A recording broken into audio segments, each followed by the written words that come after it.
أعوذ بالله السميع العليم من الشيطان الرجيم من همزه ونفخه ونفثه بسم الله الرحمن الرحيم إن الذين قالوا ربنا الله ثم استقاموا تتنزل عليهم الملائكة ألا تخافوا ولا تحزنوا وأبشروا بالجنة التي كنتم توعدون۔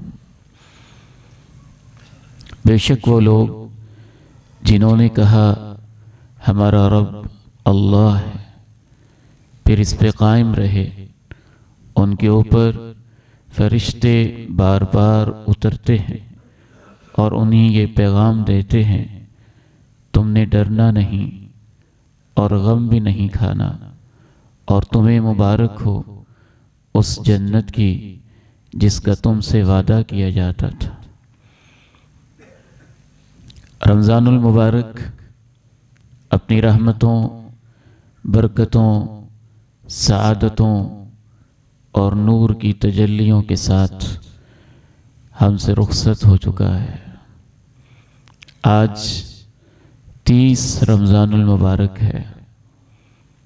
ایک طرف یہ احساس ہے کہ اللہ تیرا کتنا احسان ہے، تو نے یہ رمضان صحت کے ساتھ، روزے کی توفیق کے ساتھ ہمیں نصیب کیا، اور ایک طرف کچھ اداسی بھی ہے کہ یہ برکتیں اور رحمتیں آج رخصت ہو رہی ہیں، اور تیسری طرف ایک دکھ اور ملال بھی ہے کہ جیسے محنت کرنی چاہیے تھی رمضان کے مطابق ویسی تو ہم نہیں کر سکے ہیں۔ یہ جمعۃ الوداع ہے، اور کچھ نہیں کہا جا سکتا کہ شاید یہ میری اور آپ کی زندگی کا رمضان کا آخری جمعہ ہو، کیونکہ زندگی کا انسان کو کچھ پتہ نہیں ہوتا ہے۔ رمضان کے یہ آخری لمحات اگر اچھے ہو جائیں تو بہت امید ہے کہ جو کمی ہے وہ بھی اللہ پوری کر دے گا۔ آخری لمحات بہت اہم ہوتے ہیں، چونکہ یہ آخری لمحات بھی ہیں، آخری دن بھی ہے، آخری جمعہ بھی۔ ویسے تو آپ ساری ہی باتیں توجہ سے سنتے ہیں، محبت اور شوق سے آپ آتے ہیں۔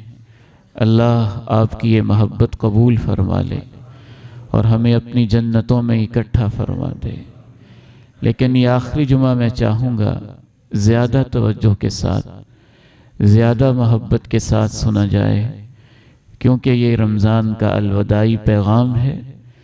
اس میں اگر ہم توجہ سے سن سکے اور اس پہ عمل کر سکے، مجھے یقین ہے کہ پوری زندگی کا نقشہ ہی بدل جائے گا، اور اللہ بدلنے پہ قادر۔ 3 پیغام ہیں، 3 کام ہیں جو ہم نے رمضان کے بعد بھی کرنے ہیں، اور رمضان کے بعد ان کو جاری رکھنا ہے۔ سب سے پہلا کام استقامت ہے۔ استقامت کا معنی ہوتا ہے ایمان پہ قائم رہنا، استقامت کا معنی ہے توحید پہ قائم رہنا، استقامت کا معنی ہے پیغمبر کی محبت پہ قائم رہنا، استقامت کا معنی ہے امام کائنات کے دین پہ قائم رہنا، استقامت کا معنی ہے نماز پہ قائم رہنا، استقامت کا معنی ہے زکوٰۃ و صدقات پہ قائم رہنا، استقامت کا معنی ہے حلال و حرام کے شعور پہ قائم رہنا، استقامت کا معنی ہے اللہ کے دین پہ زندگی کے آخری سانس تک قائم رہنا۔ میرے اندر اور آپ کے اندر اس چیز کی بہت زیادہ کمی ہے۔ دنیا کا کوئی کام استقامت کے بغیر، میرے بیٹوں، میری بیٹیوں، میرے بھائیوں اور میری بہنوں، دنیا کا چھوٹا سا کام بھی استقامت کے بغیر نہیں ہوتا ہے۔ 2 لاکھ کی دکان نہیں چلتی استقامت کے بغیر، ملازمت نہیں چلتی استقامت کے بغیر۔ جاب نہیں چلتی استقامت کے بغیر، کاروبار نہیں چلتے استقامت کے بغیر، رشتوں میں وفا نہیں آتی استقامت کے بغیر۔ اگر ایک شوہر اپنی بیوی کو 1 مہینہ خرچہ دے اور 11 مہینے اسے پوچھے ہی نہ تو تعلق ٹوٹ جاتا ہے، سپریشن ہو جاتی ہے، گھر اجڑ جاتے ہیں۔ اگر ایک آدمی اپنے کاروبار پہ 1 مہینہ توجہ دے اور 11 مہینے تک اسے بھول ہی جائے تو اچھا بھلا چلتا ہوا کاروبار بند ہو جاتا ہے اور دکان بند ہو جاتی ہے۔ یہ پھر میرا اور آپ کا رب کے ساتھ کیسا تعلق ہے کہ 1 مہینہ ہم قائم رکھیں اور اس کے بعد 11 مہینے اس کو بھول ہی جائیں۔ رمضان ایک ٹریننگ کورس ہے، ریفریشر کورس ہے، اور میرے بیٹوں اور بیٹیوں، ٹریننگ کورس اس لیے نہیں ہوتا کہ فوجی کو 1 مہینے کی ٹریننگ دی جائے، 6 مہینے کی ٹریننگ دی جائے، ایک کمانڈو کو ٹریننگ دی جائے، ایک افسر کو ٹریننگ دی جائے، تو اس کا یہ مقصد نہیں ہوتا کہ 6 ماہ، سال یا مہینے کی ٹریننگ کے بعد وہ واپس پہلی ڈگر پہ چلا جاتا ہے۔ ٹریننگ کا مقصد یہ ہوتا ہے کہ جو سیکھا ہے آگے میدان عمل میں اس کے مطابق زندگی گزارنی ہے۔ کیا خیال ہے اس فوجی کے بارے میں جس کو ڈپارٹمنٹ نے ٹریننگ دی اور 6 مہینے کی ٹریننگ کے بعد وہ غائب ہو گیا؟ محکمے نے اس کو بلایا کہ آپ کو کیا ہو گیا؟ تو جواب دیتا ہے کہ میری ٹریننگ تو پوری ہو گئی ہے۔ تو دنیا ساری کہے گی بیوقوف ہو، ٹریننگ اس لیے لی تھی کہ پھر تم نے غائب ہو جانا ہے۔ ٹریننگ تو اس لیے دی تھی کہ جو تم ملازمت اور جاب شروع کر رہے ہو اس کے دوران تم نے اس ٹریننگ کا خیال رکھنا ہے۔ رمضان جا رہا ہے، رب نہیں جا رہا ہے۔ رمضان رخصت ہو رہا ہے، ایمان کا جنازہ نہیں اٹھ رہا ہے۔ رمضان الوداع ہو رہا ہے، اسلام الوداع نہیں ہو رہا ہے۔ اسی کو استقامت کہتے ہیں کہ بندہ نیکیوں پہ قائم رہے۔ یہ بات ٹھیک ہے، اس لیول پہ ہر وقت بندہ نہیں رہ سکتا۔ رمضان میں آپ نفل پڑھتے تھے، اتنے آپ نہیں پڑھ سکیں گے۔ رمضان میں آپ زیادہ تلاوت کرتے تھے، اتنی آپ نہیں کر سکیں گے۔ یہ تو انسان کی فطرت کا حصہ ہے، کبھی وہ تیز ہوتا ہے، کبھی عمل میں کمی آ جاتی ہے۔ استقامت کا مطلب ہے کہ کم از کم توحید تو ہاتھ سے نہ جائے اور فرض نمازیں تو نہ جائیں، قرآن کا بالکل ہی ساتھ تو نہ چھوٹے۔ یاد رکھیے، استقامت کے بغیر ایمان اللہ کے ہاں معتبر نہیں ہوتا۔ جنتوں کے سودے وہ ہیں جو زندگی کے آخری سانس تک چلتے ہیں۔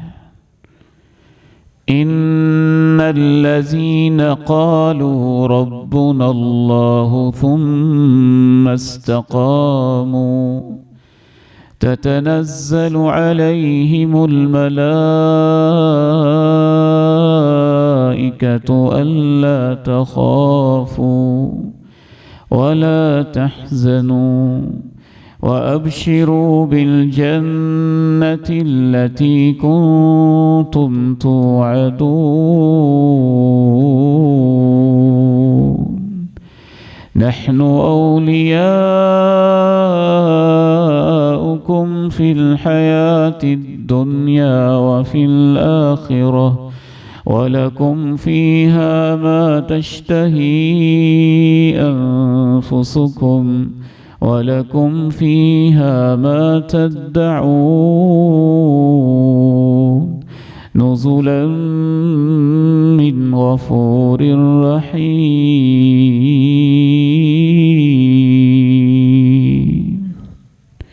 استقامت والوں کے لیے اللہ نے 10 بشارتیں دی۔ جنہوں نے کہا ہمارا رب اللہ ہے، پھر قائم رہے رمضان میں، رمضان کے بعد پوری زندگی قائم رہے۔ پہلی بشارت کیا ملتی ہے؟ تتنزل علیہم الملائکہ،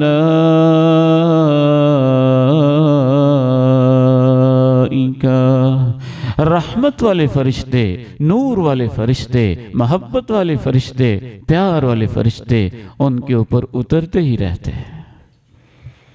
موت کے وقت قبر میں، میدان محشر میں کیا کہتے ہیں؟ دوسری خوشخبری، اللہ تخافوا، موت تو برحق ہے، موت تو تمہیں بھی آ رہی ہے اور تم نے رب کے پاس جانا ہی ہے، لیکن ہم تمہیں موت بعد میں دیں گے اور پہلے ہی تمہیں کہتے ہیں کہ تم نے ڈرنا نہیں ہے۔ تیسری خوشخبری، وَلَا تَحْزَنُوا، پیچھے کیا ہوگا غم بھی نہیں کھانا ہے۔ چوتھی خوشخبری، وَأَبْشِرُوا بِالْجَنَّةِ الَّتِي كُنْتُمْ تُوعَدُونَ، مبارک ہو وہ جنت تیرے انتظار میں ہے جس کا تمہارے ساتھ وعدہ کیا جاتا تھا۔ پانچویں خوشخبری، نحن اولیاؤکم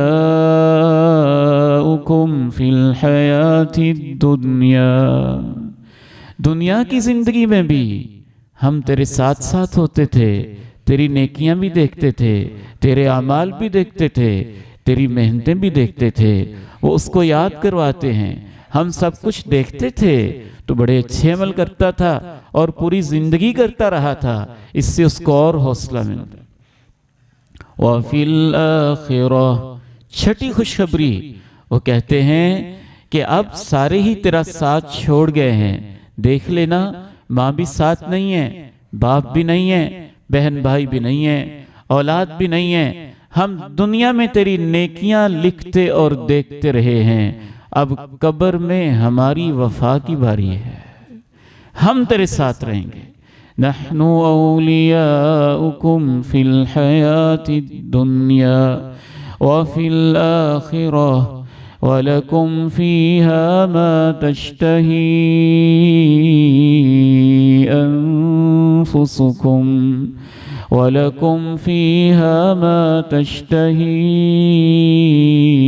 أَنفُسُكُمْ، ایسی جنت میں ہم تمہیں لے کے جائیں گے جو تمہارے دل کے اندر خواہش پیدا ہوگی تمہارا رب اسے بھی پورا کر دے گا۔ وَلَكُمْ فِيهَا مَا تَدَّعُونَ،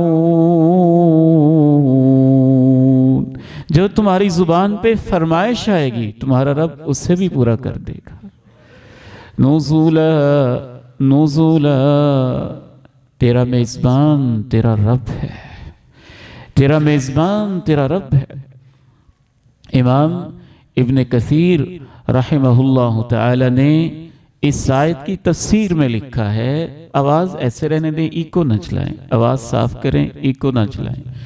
نزلا من غفور رحیم،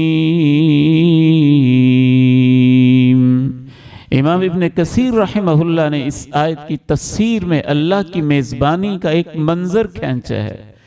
سبحان اللہ، میں پورا آپ کے سامنے نقشہ کھینچ نہیں سکتا۔ فرماتے ہیں سعید ابن مسیب رحمہ اللہ کی جناب ابو ہریرہ سے ملاقات ہوئی، جناب ابو ہریرہ کے شاگرد رشید تھے، تابعی تھے۔ جناب ابو ہریرہ نے کہا، سعید میری دعا ہے میری اور تیری ملاقات جنت کے بازاروں میں ہو جائے۔ جناب سعید نے کہا، جنت میں بھی بازار لگیں گے؟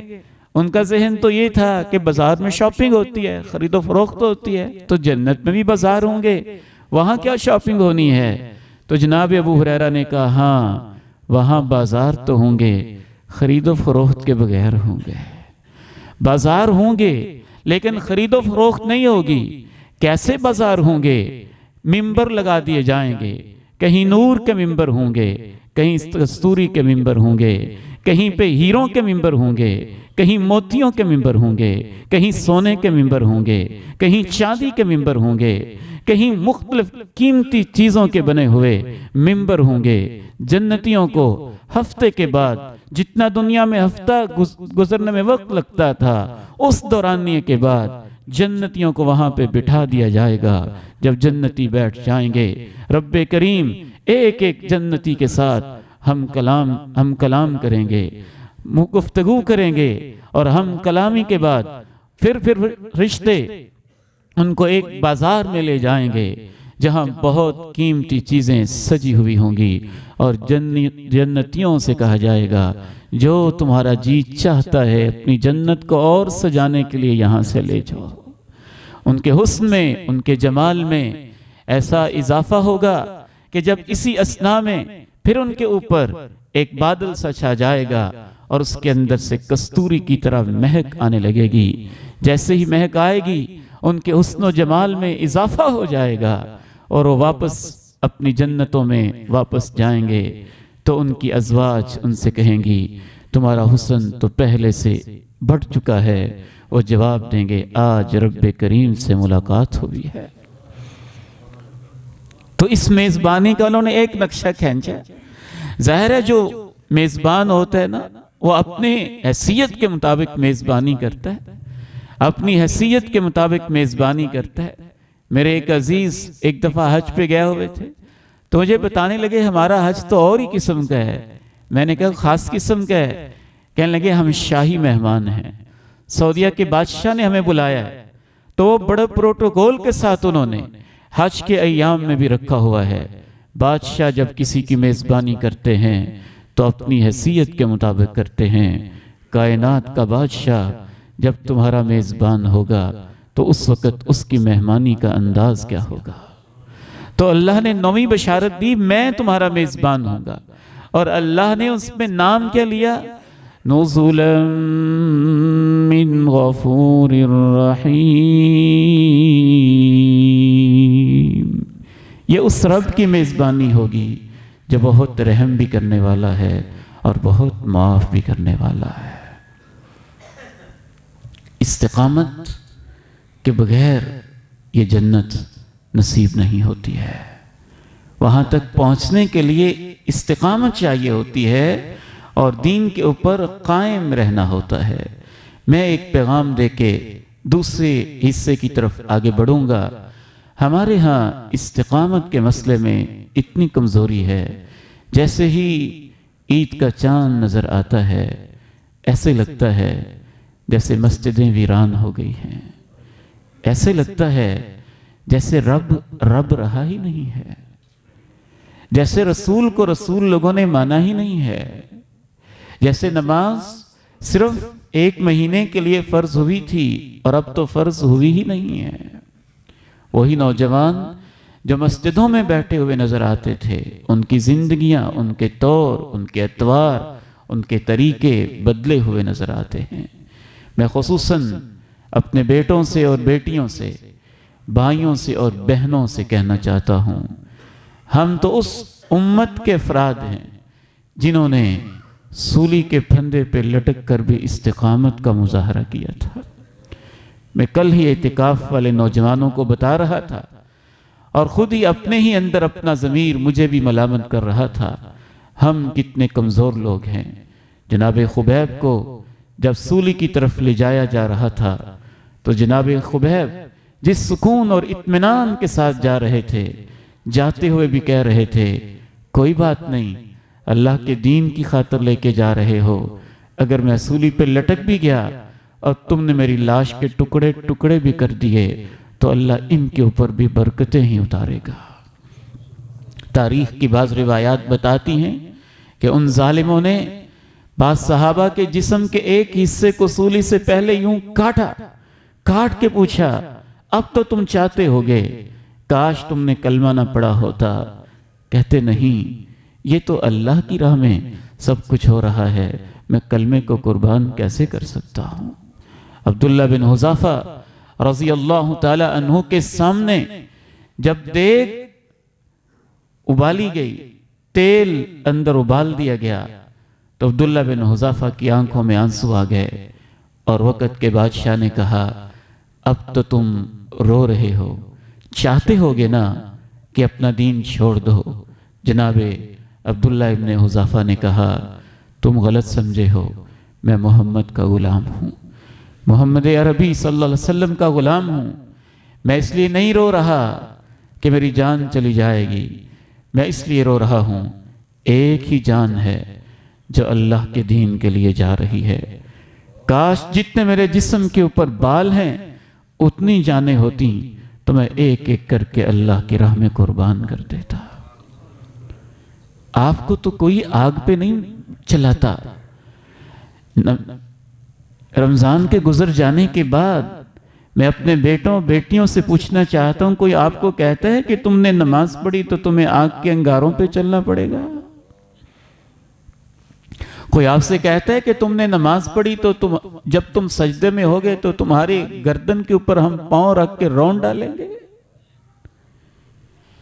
ہم تو اس نبی کے ماننے والے ہیں جنہوں نے اس حال میں نماز پڑھی تھی کہ جب سجدے میں جاتے تھے تو مشرکین مکہ اپنے غلیظ پاؤں گردنوں پہ رکھ دیتے تھے اور وہ اس حال میں بھی سجدہ کرتے رہتے تھے۔ کس موقع پہ اہل فلسطین یاد آئے ہیں؟ ان کی استقامت بھی عجیب استقامت ہے۔ یہ لوگ بھی کسی خاصی مٹی کے بنے ہوئے ہیں جن کو اللہ نے مسجد اقصی کی ہمسائیگی دی ہے۔ این نماز کی حالت میں وہ ظالم فائرنگ کرتے ہیں لیکن وہ ہمارے مظلوم بھائی پھر بھی نماز جاری رکھتے ہیں اور مسجد کو آباد رکھتے ہیں۔ ان حالتوں میں بھی ہمارے اوپر تو ایسی کوئی آزمائش آتی ہی نہیں، پھر کیا مسئلہ ہو جاتا ہے کہ ہم مسجدوں سے بے وفائی کر جاتے ہیں؟ تو پہلا پیغام استقامت کا ہے کہ دین اس بات کا نام ہے کہ زندگی کے آخری سانس تک انسان دین پہ قائم رہے۔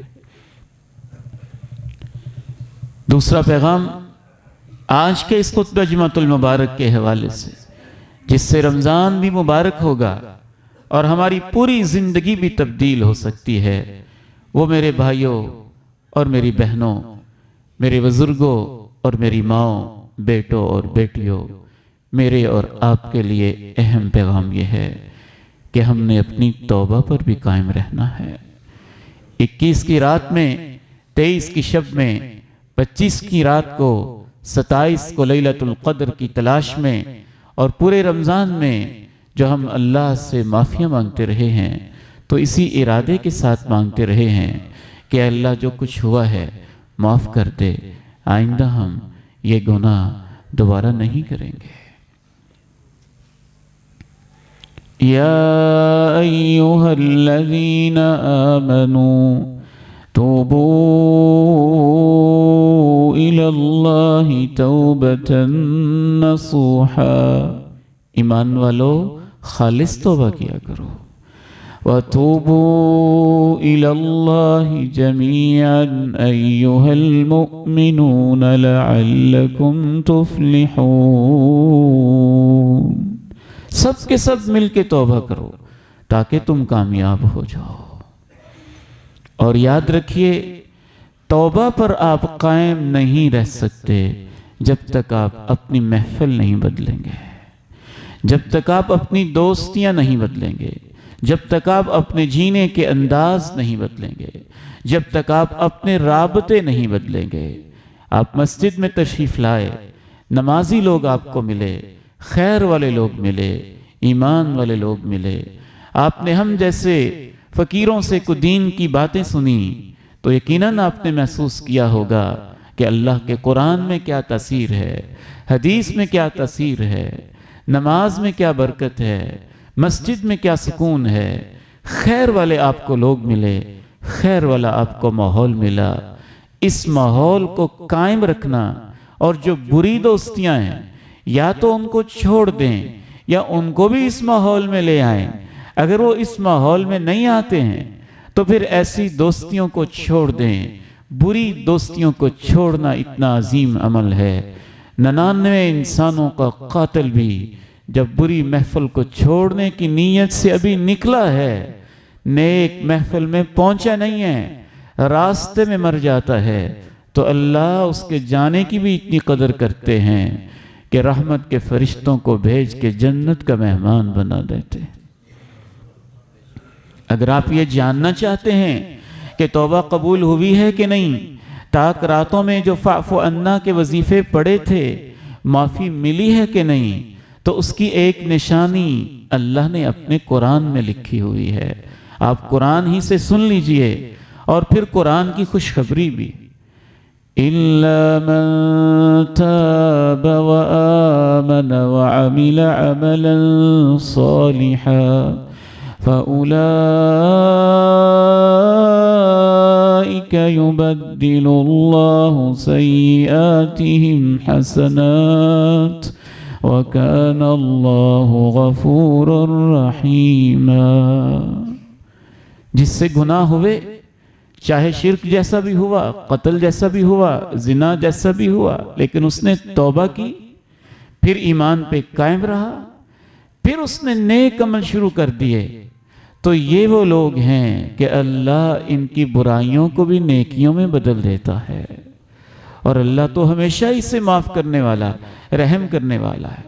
اگر رمضان کے بعد آپ محسوس کریں کہ میں نمازوں پہ قائم ہوں، رمضان کے بعد آپ محسوس کریں میری دوستیوں میں چینج آئی ہے، رمضان کے بعد آپ محسوس کریں کہ میرے دل میں کچھ تبدیلی آئی ہے، رمضان کے بعد آپ محسوس کریں کہ میرا ماحول اور میرا دل پہلے سے بدلا بہتر سا ہے، تو آپ کو مبارک ہو. یہ علامت ہوگی کہ انشاءاللہ آپ کی توبہ قبول بھی ہوئی ہے اور اللہ نے آپ کو شب قدر کوئی نصیب بھی کر دی ہے یا اس کے فیضان بھی نصیب کر دیے ہیں.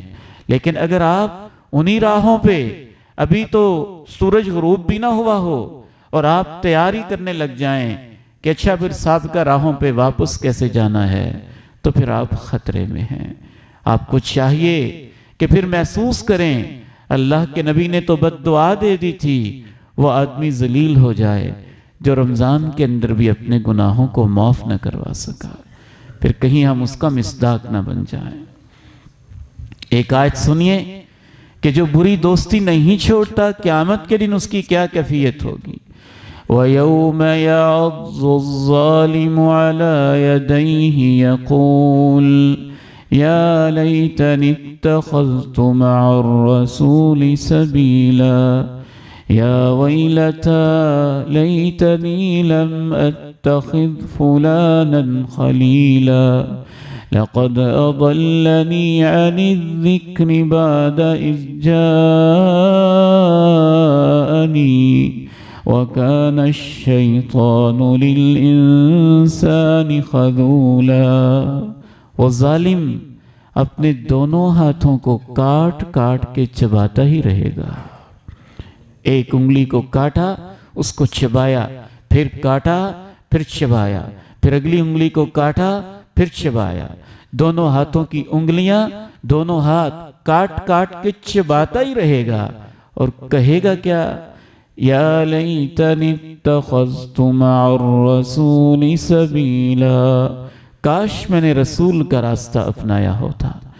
یا ویلتا لیتنی لم اتخذ فلانا خلیلا، ہے کاش، افسوس میں نے فلاں کو دوست نہ بنایا ہوتا، میں نے فلاں سے دوستی نہ کی ہوتی، میں فلاں سے محبت نہ کرتا، فلاں کا میں دوست نہ بنا ہوتا. کیوں؟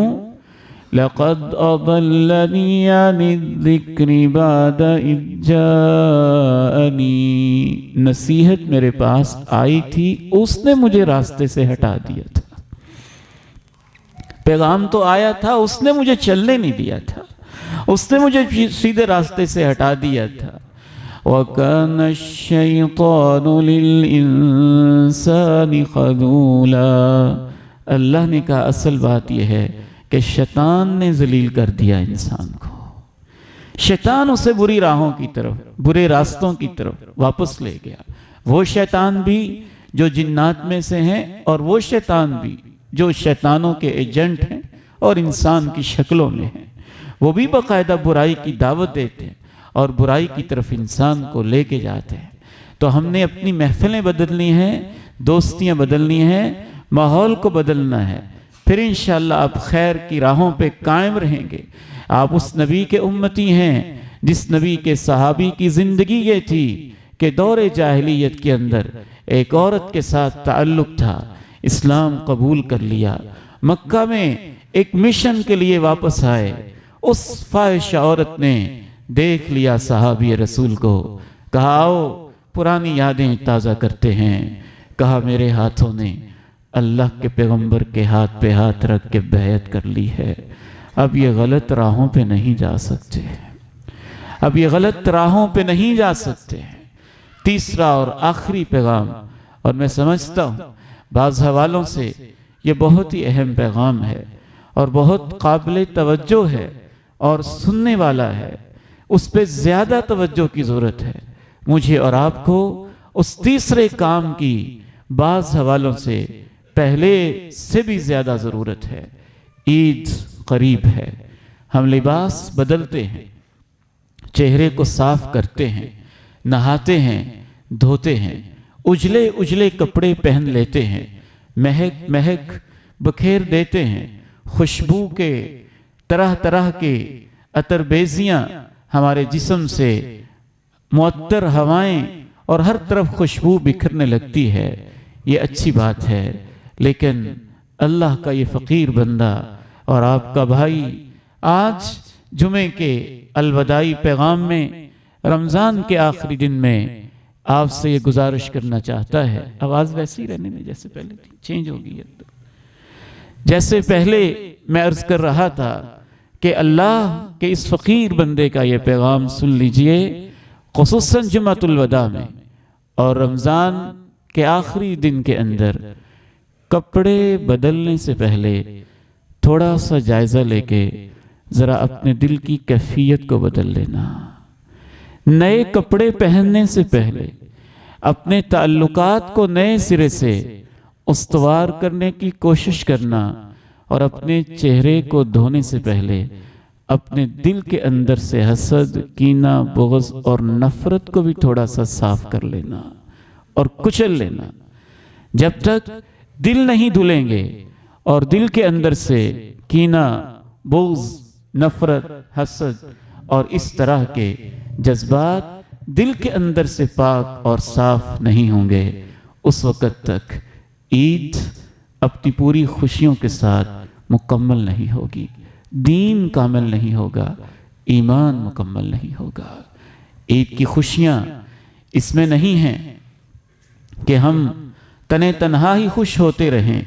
اہل ایمان کا دل بڑا پاک، بڑا صاف، بڑا اجلا ہوا ہوتا ہے، اور اللہ نے تو اہل ایمان کی ایک دعا نقل کی ہے، اس دعا کو قرآن کے الفاظ میں سنیں، وہ کتنی پیاری دعا ہے۔ وہ دعا ہی نہیں، ایک پیغام بھی ہے۔ وَالَّذِينَ جَاءُوا مِن بَعْدِهِمْ يَقُولُونَ رَبَّنَا اغْفِرْ لَنَا وَلِإِخْوَانِنَا الَّذِينَ سَبَقُونَا بِالْإِيمَانِ وَلَا تَجْعَلْ فِي قُلُوبِنَا غِلًّا لِّلَّذِينَ آمَنُوا رَبَّنَا إِنَّكَ رَءُوفٌ رَحِيمٌ۔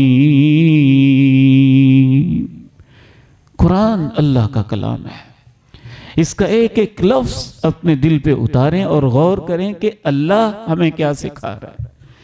رَبَّنَا اغْفِرْ لَنَا وَلِإِخْوَانِنَا الَّذِينَ سَبَقُونَا بِالْإِيمَانِ۔ یا اللہ ہمیں معاف کر دے۔ اللہ کہتے ہیں اہل ایمان کی پہلی دعا یہ ہوتی یا اللہ ہمیں معاف کر دے، اور دوسری دعا کیا ہوتی؟ وَلِإِخْوَانِنَا الَّذِينَ سَبَقُونَا بِالْإِيمَانِ۔ ایمان کی حالت میں جتنے لوگ ہم سے پہلے جا چکے ہیں ان سب کو بھی معاف کر دے۔ ان کا دل کتنا وسیع ہے، یہ ہر مومن کے لیے دعا کرتے ہیں، یا اللہ وہ ہمارے بھائی جو جا چکے، وہ قبروں کے نیچے ہیں منو مٹی کے، ان کو بھی معاف کر دینا۔ اپنے لیے دعا کے ساتھ ہی ان کو اپنے بھائی یاد آ جاتے ہیں، وہ بہنیں جو ہم سے الوداع ہو گئیں ان کو بھی معاف کر دینا۔ وہ ماں کی ممتا، پیار اور شفقت دینے والی ہماری ماں، ہمارے ابو جی، یا اللہ ان کو بھی معاف کر دینا۔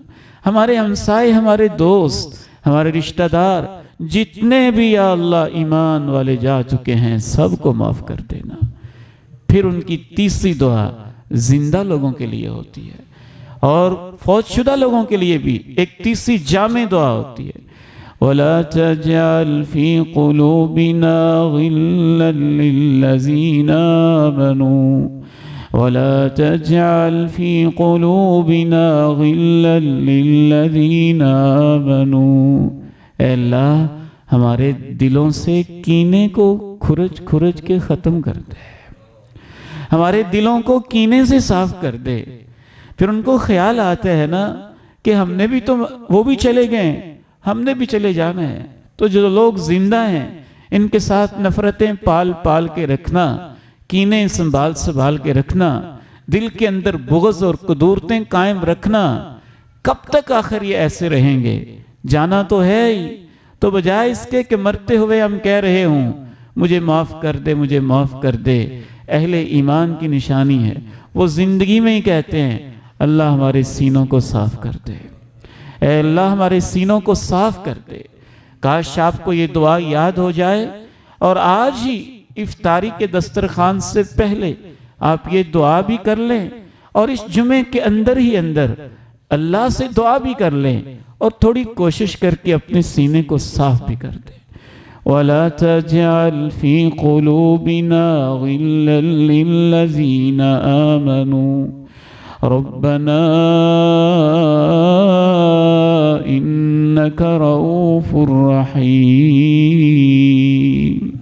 اے ہمارے رب تو بہت شفقت کرنے والا، بہت رحم کرنے والا ہے۔ تو رمضان کے بعد بھی ہم نے حقوق العباد کا خیال رکھنا ہے، حقوق العباد کا خیال رکھنا ہے، اللہ کے بندوں کے حقوق کا خیال رکھنا ہے۔ اللہ کو اپنے بندوں سے اتنی محبت ہے کہ تب تک اللہ بندے کا سلام اور دعا اور نماز کہتا ہے پوری نہیں ہے جب تک تم التحیات میں بیٹھ کے یہ نہیں کہتے ہو السلام علینا وعلی عباد اللہ الصالحین، یا اللہ جتنے بھی تیرے نیک بندے ہیں سب کو سلامتی نصیب فرما دے۔ اور نماز سے جو ہم سلام پھیرتے ہیں نا دائیں طرف منہ کر کے السلام علیکم ورحمت اللہ، حقیقت میں یہ ایک سرٹیفکیٹ بھی ہوتا ہے، ایک دعا بھی ہوتی ہے اللہ تمہیں سلامت رکھے، اور ایک گارنٹی بھی ہوتی ہے کہ میں وضو کرنے والا، میں سجدہ کرنے والا، میں رکوع کرنے والا بندہ ہوں، میری طرف سے تمہیں تکلیف نہیں پہنچے گی، تم سلامتی رہو گے، میری طرف سے تمہیں اذیت نہیں پہنچے گی۔ اللہ کے پیغمبر نے تو مسلمان کی تعریف ہی یہ کی ہے المسلم من سلم المسلمون من لسانہ ویدہ، مسلمان ہوتا ہی وہ ہے جس کی زبان اور جس کے ہاتھ سے باقی لوگ سلامت رہتے ہوں۔ اگر تاک راتوں میں جاگ جاگ کے آنسو بہا بہا کے اور 40 سال کے رمضان کے بعد بھی ہمارا ہمسایہ خطرے میں رہتا ہے کہ پتہ نہیں کن کے متھے لگے ہیں، کل کو یہ میرے ساتھ کیا کریں گے، تو ڈر لگتا ہے کہ اللہ کے پیغمبر کی تعریف کے مطابق پھر ہم مسلمان تو ہوئے ہی نہیں۔ آپ نے کہا مسلمان ہوتا ہی وہ ہے جس سے دوسرے پرامن رہتے ہیں، ان کو خطرہ نہیں ہوتا پتہ نہیں میرے ساتھ کیا کرے گا، پتہ نہیں یہ کیا کرے گا میرے ساتھ، نہیں، وہ امن میں ہوتا ہے۔ یہ اللہ والا بندہ ہے، یہ نماز والا ہے، یہ روزے والا ہے، یہ ایمان والا ہے، یہ قرآن والا ہے، یہ نہیں مجھے کچھ کہے گا، یہ مسلمان ہے۔ تو مسلمان کی تعریف ہی یہ کی آپ نے المسلم من سلم المسلمون من لسانہ ویدہ۔ خصوصاً اس موقع پہ بالخصوص ہم نے جو اپنے نوجوان بیٹوں سے میں عرض کرتا ہوں، اگر ایک مسلمان کو تکلیف نہیں پہنچنی چاہیے تو وہ نوجوان بیٹا جس سے اس کے والدین ہی دکھی ہیں، باقی کیسے سلامت رہیں گے؟ جب ہمارا دین یہاں تک کہتا ہے کہ ایک گدھے کو بھی تم سے تکلیف نہ پہنچے، تو وہ بیٹا جس کی وجہ سے ماں کی نیند اجڑی ہوئی ہے اور باپ کا دل ویرانہ ہو چکا ہے اور ان کی نیندیں حرام ہو چکی ہیں، تو اس بیٹے نے نمازیں پڑھ کے کیا کمائی کر لی ہے؟ تو کبیرہ گناہ کا ارتکاب کر رہا ہے۔ اللہ نے تو ہمیں یہ کہا تھا وَلَا تَنْهَرْهُمَا وَقُلْ لَهُمَا قَوْلًا كَرِيمًا۔ ہمارا دین تو یہاں تک کہتا ہے کہ وہ نوجوان جس نے اپنی ماں کو کندھوں پہ اٹھا کے حج کروایا تھا، ابن عمر سے کہا بتاؤ تو صحیح میں نے حق ادا کر دیا ہوگا، یمن سے آیا ہوں کندھوں پہ ماں کو اٹھایا ہے، کہا تو نے تو تیری پیدائش کے وقت جو تیری ماں نے ایک ٹھنڈی سانس اور آہ بھری تھی ابھی اس کا حق بھی ادا نہیں کیا۔